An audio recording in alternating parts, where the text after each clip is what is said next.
Hi everyone, I'm back to read the next Caroline chapter.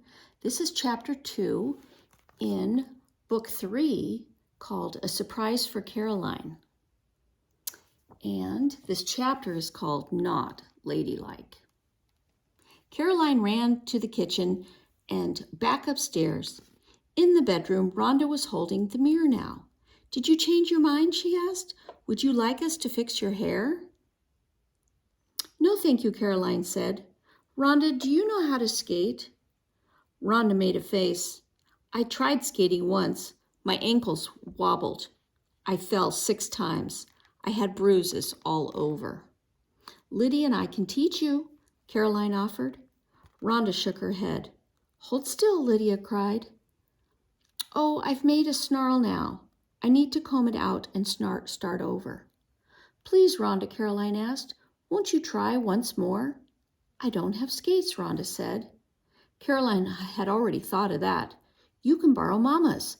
They may be a little too big, but you can manage. It will be fun." "If the skates are too big, I'll even more likely be to fall," Rhonda sighed. "Besides, Caroline, we're already doing something fun." Caroline's frustration popped out. "But it's silly to stay outside on such a sunny day." The room got quiet. Lydia and Rhonda exchanged a look in the mirror. Caroline waited, hoping one of them would say, "You're right, Caroline. It's a fine day for skating, and the 3 of us shouldn't waste it. Let's head out all together." But neither girl spoke. Finally, Caroline turned around, left the room, and thumped down the stairs. In the parlor, she went to the front window and looked out toward Lake Ontario. "Oh, Papa," she thought, "where are you? If Papa were here, he would understand how she felt." The British had been holding Papa as a prisoner ever since the war began in June. Right now, the ache in Caroline's heart felt worse than ever. Papa loved to skate. He taught Caroline when she was a little girl. On the first good day of skating, the previous winter, Papa had been too busy to take Caroline out on the ice. After supper, however, he'd told her to fetch her skates. "But Papa, the sun has gone down," Caroline had protested. "So it has," Papa had said, his eyes twinkling. The moon is full, though." And off the 2 of them had gone. It had been magical to skate in the hush of the nighttime, with starlight glowing on the frozen lake and a bonfire blazing on shore to guide skaters home.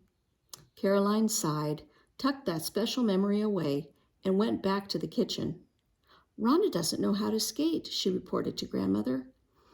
"I said that Lydia and I could teach her, but she said no." Caroline dropped back onto the bench. "That means I can't go." Grandmother gave Caroline a look that seemed to say, "Come, Caroline, stop complaining. What are you going to do now?" Caroline heard faint giggling from upstairs and glanced wistfully towards the sound. It would be so much fun to skate between Rhonda and Lydia. She imagined the 3 of them laughing and talking, maybe even racing each other back to the shore. "I know the 3 of us can have fun together," Caroline thought. 2 days earlier, the older girls had helped with Caroline's least favorite chore, baking bread. And while scheming about Amelia's doll and giggling about flour on Lydia's nose, they'd made 4 tasty loaves. If they could enjoy a chore like baking, sharing winter games should be even better. Caroline stared at the fire. It shouldn't be so hard to convince the older girls to bundle up and head outdoors. "Well, I'm not giving up," she thought. They had a long winter ahead, and she wanted to enjoy it with Lydia and Rhonda. "On days like this, I wish we could have lessons at home," Rhonda said the next morning as she bundled up to walk to the shipyard with Caroline and Lydia. "It's so cold." Caroline waved at a neighbor who was chopping firewood. "We just need to keep moving," she said. "At least it's sunny today." She liked the way the sunshine flashed on the icicles hanging from every roof. As the girls turned a corner, they heard shouts and laughter coming from a group of boys who were sledding down a hill. "Caroline," one of them called. Want to take a run? He gestured to his sled. Yes! Grinning, she turned to her companions. Let's all go. Rhonda shook her head. Lydia hesitated before saying, We really don't have time. Caroline frowned. Lydia had always loved to go sledding. Caroline turned her back and hurried to the top of the hill. When the other girls saw how fast she went, perhaps they would change their minds. Watch me, Caroline called. Settling on the sled, she dug her heels into the snow and pushed off. Whoosh! She laughed as the sled flew down the slope, the wind stinging her cheeks. She was almost to the bottom of the hill before she saw that the boys had built up a wall of snow to keep sledders from zooming into the road. She leaned back and dug her heels in, but she was going too fast to stop. The sled crashed into the snowbank, and Caroline flew from her sled. Oh! She yelped as icy snow slid under her collar. She didn't mind getting a little snow down her neck, though. The ride was worth it. That was fun, she called to the other girls. Want to try? It's time for lessons, Rhonda said. Caroline gave the sled back to its owner and joined Rhonda and Lydia. Mama won't mind if we're a few minutes late, she said. Are you sure you don't want to take just one slide before we go to the shipyard? Sledding isn't ladylike, Lydia said. You're covered with snow, Rhonda added. Gracious, Caroline. Caroline brushed at her cloak with mittened hands. It doesn't matter, she said. When had Lydia decided that she was too ladylike to go sledding? Why was Rhonda so worried about a tiny bit of snow? Oh, I love that picture. We really must go, Lydia said. Come along, Caroline. She turned away and Rhonda followed. Caroline kicked some snow, and Lydia sounds as if she's my mother, she thought, instead of my cousin. After lessons, Caroline told the older girls, I'm going to stay here at the shipyard and help the men unravel rope to make caulk. Would you like to help? Lydia and Rhonda exchanged a glance. I don't think so, Lydia said. We'll see you at home later. Rhonda nodded. Well, fine, Caroline thought crossly. I'm going to stay and do something important. After sharing a noon meal with Mama, Caroline left the office. In the carpentry shop, she found Hosea, the sailmaker, sitting near a little stove. He was mending a torn piece of canvas. Jed, the youngest carpenter, was carving wooden pegs that would help hold the new gunboat together. A third man, Richard, sat beside a mound of old rope. Come to help, Miss Caroline? He asked. Yes, Caroline told him. She fetched an empty workbasket, picked up one of the pieces of rope, and settled on a little stool. Then she began picking the rope apart. Richard was a caulker. His job was to seal boats so that not a drop of water could seep in. He made something called oakum from the loose strands of old rope. The oakum was mixed with sticky pitch from pine trees, and Richard hammered the mixture into the tiny cracks between the wooden planks. Caroline loved knowing that her bits of rope would become part of a gunboat that would fight the British. She worked steadily, listening as the men swapped stories. Her thoughts kept straying to Rhonda and Lydia, though. Unraveling rope is important work, but I suppose it's not ladylike enough for them, Caroline thought. Are you looking forward to Christmas, Miss Caroline? Richard asked.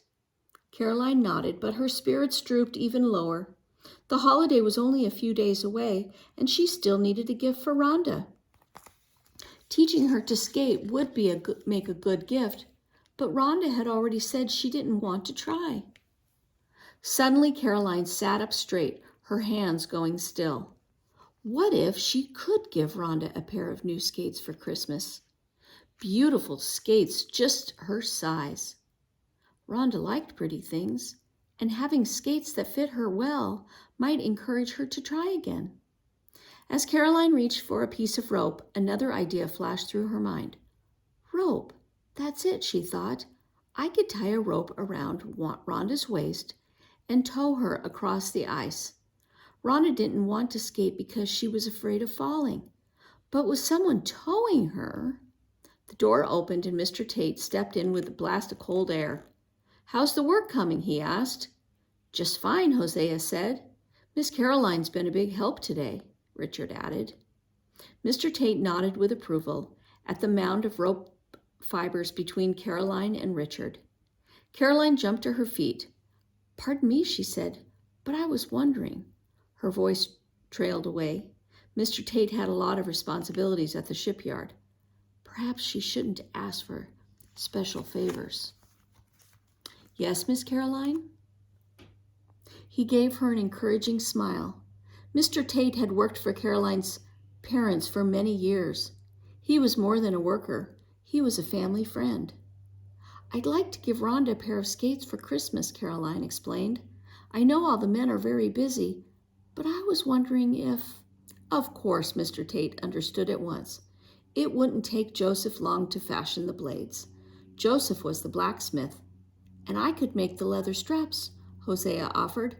I'll do it in the evening, sir, he added, looking at Mr. Tate. Caroline clapped her hands. Oh, thank you. She beamed from one man to the other, bouncing on her toes with a tow rope. She was certain she could help Rhonda learn to glide over the ice, and she'd soon have a beautiful new pair of skates to give her friend on Christmas, too. On the day before Christmas, someone knocked on the front door just as Caroline finished paring the potatoes for grandmother. Caroline opened the door. Joseph, come in from the cold, she said. Despite his warm wool coat and hat, the blacksmith's cheeks were bright red. Joseph stamped snow from his shoes and stepped inside. He held a bulky canvas bundle under one arm.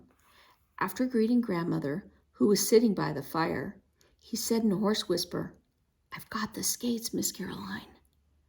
Ooh, let's see, Caroline cried. It's all right, Rhonda's off visiting her father today. Joseph placed his bundle on the table and unwrapped a pair of skates. Caroline's eyes widened. Oh, Joseph, I hope they suit, Joseph said. Hosea and I worked from the tracing you made of Miss Rhonda's shoe, so the size should be just right. Caroline examined the skates. The leather straps Hosea had made were soft and even. The blades Joseph had crafted were sharp and straight, and he'd add a fancy twist of iron on each toe. She looked from the delicate work to Joseph's huge hands and back again. Those, she told him, are surely the prettiest skates ever made. They are indeed, grandmother agreed. Joseph ducked his head, looking embarrassed. I'm glad you think they'll do. Do, Caroline grinned. Rhonda is sure to love them. After bidding Joseph goodbye, Caroline picked up the skates. At least I hope Rhonda loves them, she thought. She took one last look at the skates before hiding them away in grandmother's bedchamber. All Caroline could do now was wait and see if Rhonda was as delighted with the skates as she was. And that is the end of Chapter 2 of A Surprise for Caroline, Book 3. And next time we will read Chapter 3.